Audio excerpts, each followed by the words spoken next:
Welcome back to our Volvo P1800 build. Today is all about engine fit out.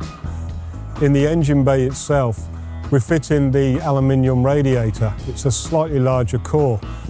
We've added our air-con compressor in, so we're making sure that all lines up with the new pulley system. And we've got to fit a new alternator. Now's the time to get all these core components fitted into the vehicle before the car goes into final paint. Today is wiring day, and this is where you really want to take a bit of time.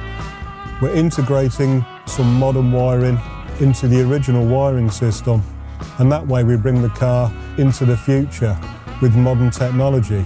So we've got all the harness stripped out, and now we're just adding some wires. And these will run to the new air conditioning system, phone charging systems. Every great build has a lot of detail behind it, and it's not always about the detail you can see.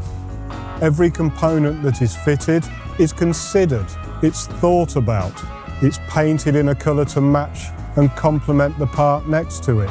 We've colour-coded the engine, we've colour-coded the gearbox, we've colour-coded the shock absorbers as well.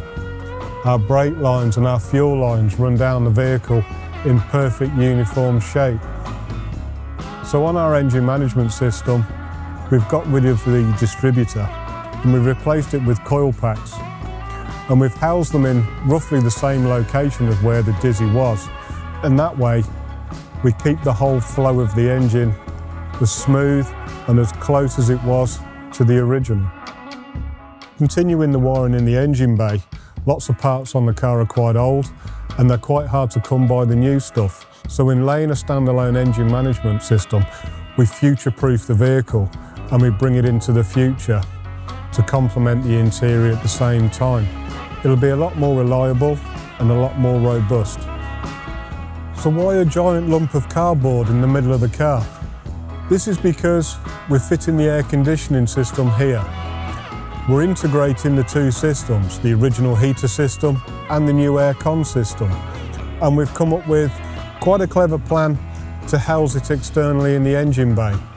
This way, it doesn't interrupt our already designed centre console and dashboard. So it's not just that we're making a piece of cardboard and sticking it in a hole. It gives us a very good outline of what the final product will look like. And we can understand how other components and work and flow around it. And we can get our design right, and then we can get it made.